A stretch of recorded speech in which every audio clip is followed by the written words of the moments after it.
I'm Eleanor, and I've been a doctor nearly as long as I've been Richard's wife. We had our ups and downs, but those 30 years flew by like they were nothing. Our house, big and cozy, was always filled with the sounds of life, especially when the boys were young. James and Oliver, our sons, were as different as night and day, yet they both brought their own kind of joy into our lives. Richard and I, both doctors, worked hard to build a comfortable life. We managed to buy a couple of apartments over the years, renting them out for some extra income. Life seemed set on a good path, until the day Richard came home looking pale and more serious than I'd seen in years. "Eleanor, we need to talk," he said, his voice grave as he dropped his medical bag by the door. "Had some tests done last week. The results, they came back. It's cancer, Eleanor." The months that followed were a blur of hospital visits, treatments, and endless waiting rooms. Richard fought hard, but the cancer was merciless. Watching the strongest man I knew wither away was torture. No amount of medical training prepares you for that. One evening, as we sat quietly in the living room, Richard took my hand. "Eleanor, if things don't go our way, you need to make sure everything's sorted with the boys. The will's all done. You'll be fine financially." Not long after, he was gone. The funeral was a somber affair. Family, friends, and colleagues, people came from all over to pay their respects. But it was the quiet at home after everyone left that hit me the hardest. Empty spaces Richard used to fill, his things just where he left them. It hurt to see, to remember. A few days post-funeral, I was in the kitchen trying to make sense of leftover food when James stormed in, his face all twisted up in worry and anger. Oliver trailed behind him, looking like he wanted to be anywhere but here. "Mom, we need to talk about Dad's will," James said, cutting straight to the chase as he always did. I sighed, setting down the cling film. "Yes, I know. Your father left everything to me. He wanted to make sure I was taken care of." James slammed his hand on the counter. "But what about me and Oliver? We're his sons. It's not right that we get nothing now." Oliver piped up, trying to smooth things over. "James, let's not jump into this so hot-headed. Mom's still grieving. We can sort this out without arguing." James shot him a glare. "Easy for you to say. You're not thinking about the future. I am." I leaned against the counter, feeling the weight of their stares.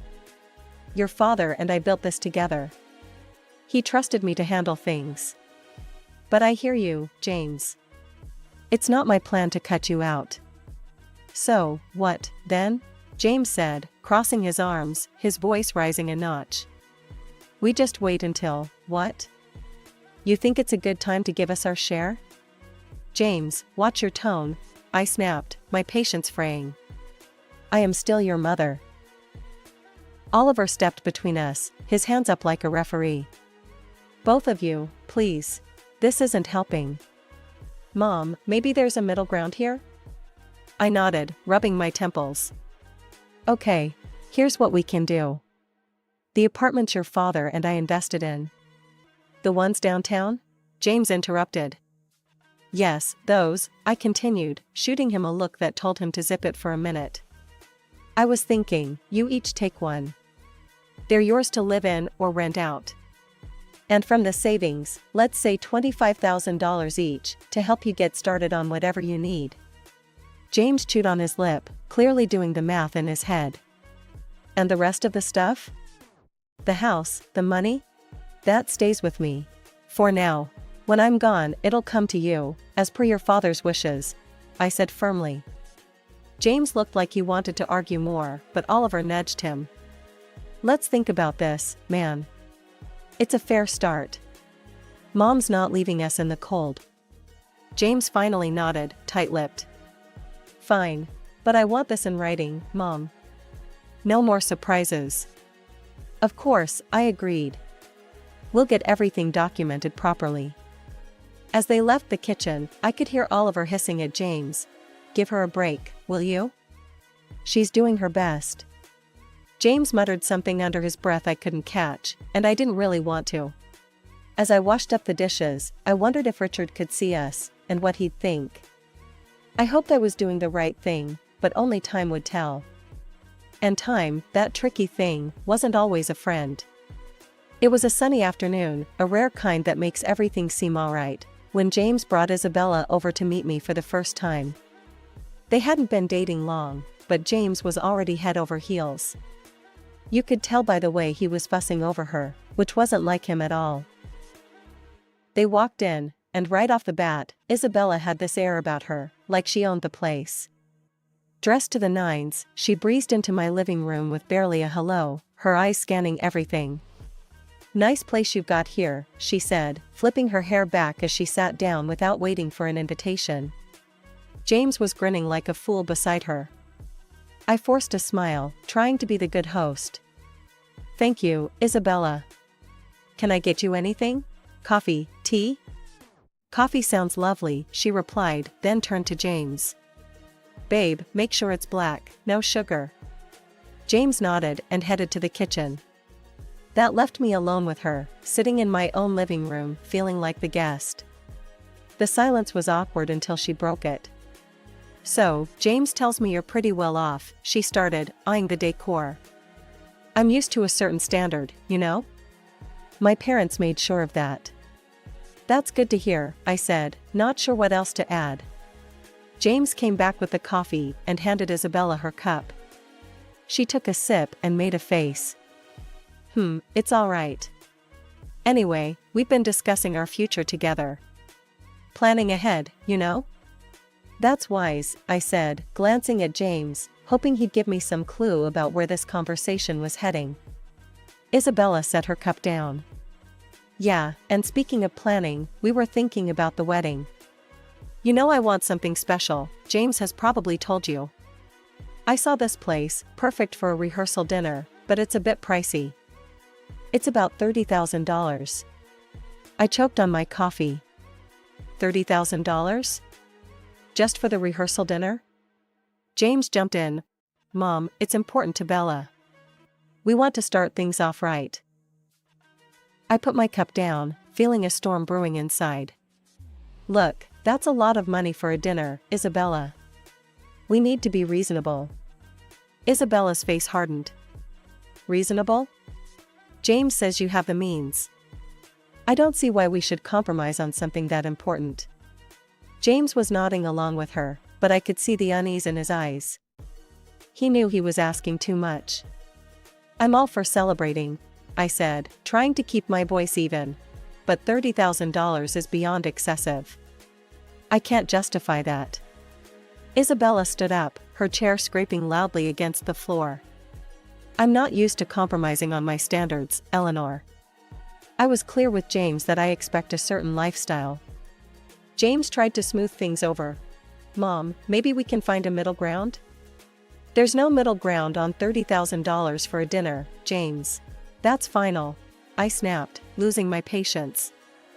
Isabella picked up her purse, glaring at me. "Fine. If that's how it's going to be, then maybe we need to reconsider some things." They left soon after. I sat there, reeling from the encounter. The nerve of that girl, coming into my home, drinking my coffee, and telling me how to spend my money. It felt like a slap in the face, a wake-up call I wasn't ready for. I was out at the grocery store when James and Isabella decided to drop by again.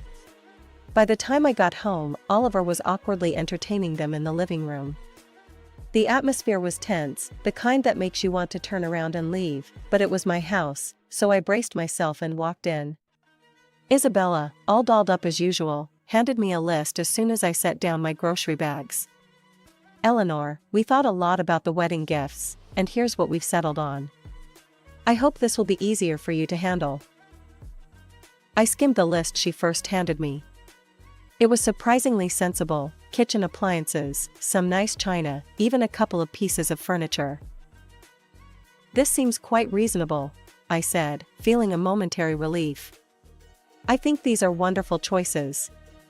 "Really?" James looked at Isabella, a hopeful expression crossing his face. But just as I was about to discuss where we could buy these items, Isabella's expression changed abruptly. She gasped, "Oh no, this isn't right. Give that back." She snatched the list from my hands and rummaged through her purse, pulling out another sheet of paper. "Here's the actual list." This new list was nothing like the first. It included an apartment, a luxury car, an exclusive vacation, and even diamond jewelry. My jaw dropped. Is this some kind of joke? Isabella didn't flinch. "No joke, Eleanor. These are the gifts we expect. Only the best for our wedding." I stared at her, then at James, waiting for him to say something, anything to suggest he didn't agree with this madness.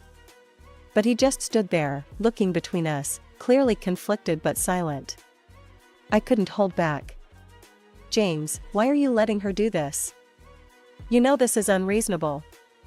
Isabella cut in, her voice rising. "This doesn't concern you, Eleanor. You just need to pay up and keep quiet." That's when Oliver stood up, his face set hard. "That's enough, Isabella. You're not going to talk to our mom like that. This is her house, and you're way out of line. You need to leave. Now." The room was thick with tension as James and Isabella gathered their things. Isabella was muttering under her breath, clearly angry. "This is ridiculous. We'll remember this." They left, and the door slammed shut behind them. Sitting down, I felt the weight of the whole situation pressing down on me. Oliver sat beside me, putting an arm around my shoulders. "We'll figure this out, Mom. But you can't let them bully you into giving more than you can, or should. It's not right." He was right, of course. But as I sat there with my son, I couldn't help but worry about James. How had things gotten so out of hand? How could he not see what this was doing to our family? The silence that followed was filled with unsaid worries and fears for the future. I knew then that this was far from over. It was only going to get tougher from here. The weeks that followed were a constant barrage of phone calls from James. Each one was more demanding than the last, his tone desperate, almost frantic at times. "Mom, you don't understand. I can't look poor next to Bella's family," he'd argue, his voice cracking with stress. "You have the money. Why can't you just help me out here?" I sat at the kitchen table, phone pressed against my ear, feeling a knot in my stomach. "James, it's not about the money. It's about living within your means. Bella's expectations, you can't sustain that, not without going into serious debt." He'd scoff, his frustration boiling over. "What do you know about it? I'm not going to live like a beggar. I need more from the inheritance, now." The demand stung. "James, I've offered to cover half the wedding costs up to $15,000 and give a $5,000 gift. That's more than generous. Everything has to be agreed upon with me, though. No surprises."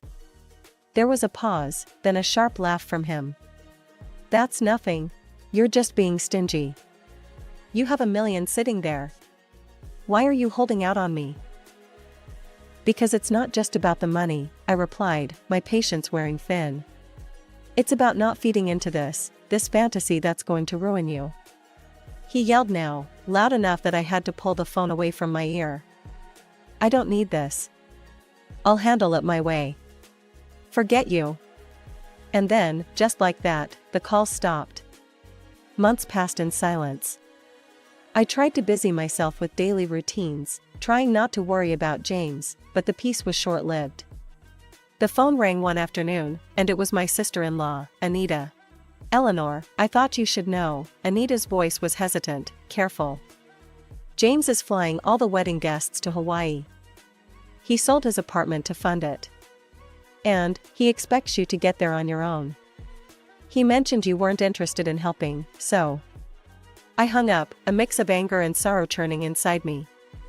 How could he be so reckless?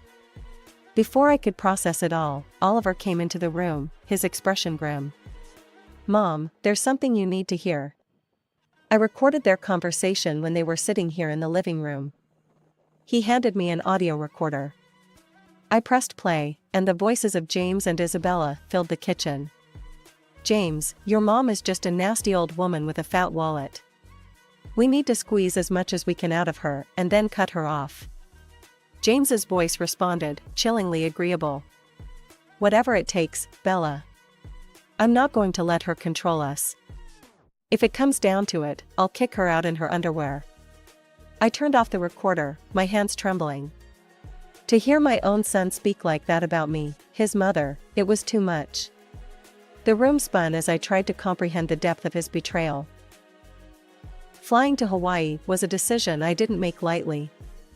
Oliver was by my side, both of us tense but determined to face whatever awaited us. When we landed and approached the venue, I was taken aback by the sheer opulence of it all. Flowers everywhere, lights strung like stars across the evening sky, and music floating in the air. As we walked into the gathering, I spotted James and Isabella mingling with guests. They looked like a picture-perfect couple, all smiles and laughter. My heart ached to see my son so lost in this fabricated paradise. Before I could take another step towards them, Isabella spotted us. Her smile vanished, replaced by a scowl as she marched over, her high heels clicking angrily against the stone pathway. You shouldn't be here, she hissed, stopping just inches from me, her voice loud enough to draw attention. This is my day, and you're not welcome. I was stunned, but before I could respond, her parents, who had overheard, came over. Her father, a tall, stern-looking man, spoke first. Isabella, that is no way to speak to your guest, much less to James' mother. His tone was harsh, a reprimand that made her cheeks flush with embarrassment. Her mother, looking equally appalled, turned to me with an apologetic smile. Eleanor, please, come with us. Let's find you a place to sit. They guided us away, leading us to a table at the edge of the setup, clearly an afterthought with no proper setting. The ceremony started soon after, with speeches that felt hollow given the tension. Then, unexpectedly, I was handed the microphone. I stood, my legs shaky, but my resolve firm. I came here today to wish my son and his new wife a happy future, I began, my voice steady despite the trembling inside. But I also believe in honesty and integrity, something that's been sorely missing from the events leading up to this day. Isabella's face went from pink to red, her eyes glaring daggers at me. I was asked for money, time and again, in amounts that no reasonable person would find justifiable. When I couldn't meet these demands, I was threatened with separation from my family and future grandchildren. My voice cracked a bit, but I pressed on. Oliver, seeing my distress, stepped closer, placing a supportive hand on my shoulder. I nodded at him, then turned on the audio recording he had made. Isabella's voice filled the air, cold and calculating, discussing how they would milk more money from me. James' voice agreed, saying he was prepared to leave me with nothing for the sake of his bride. The crowd murmured, the air thick with shock and disapproval. I turned off the recorder, the silence heavy. I gave my son an apartment and $25,000, and yet, it was never enough. Today, I'm making it clear, I will not be treated as an ATM or threatened. I am disowning James and Isabella. I wish them well, but from this day forward, I am choosing to remove myself from their lives. The reaction was immediate. Isabella screamed, her voice shrill and wild. You've ruined my wedding. I curse you. After everything that had happened, coming back home was bittersweet. In the quiet, I made a decision that startled even me. I quit my job. I'd spent years healing others as a doctor, but now, it was time to heal myself and rebuild the life that the recent storms had scattered. Oliver, bless his heart, had just graduated from art college and was brimming with ideas and ambition. With the $25,000 I had given him, he opened his own tattoo parlor. It wasn't just any shop, it quickly became a place where art and skin met in stunning displays. Oliver poured his soul into his work, and it paid off. He started entering tattoo contests, and soon enough, his name was on every local's lips. Before we knew it, he was opening more locations, creating a network of salons that became a hotspot for tattoo enthusiasts. I'd watch him sketch late into the night, his dedication a stark contrast to the chaos his brother had chosen. You're doing amazing, Ollie, I'd say, pride swelling in my chest. It was during these calm months that James reappeared. One afternoon, he showed up at the door, his eyes tired, his shoulders slumped, so different from the ambitious, sharp man he once was. "Mom, I need to talk," he said, not waiting for an invitation to sit. His voice was weary, a far cry from the demanding tone I'd grown accustomed to. I sighed, motioning for him to continue. "What is it, James?" "It's Bella, she's driving me insane. Wants more and more, nothing's ever enough. I got a second job, but it's still not enough for her." His words were desperate, but they couldn't erase the past so easily. "James, I warned you.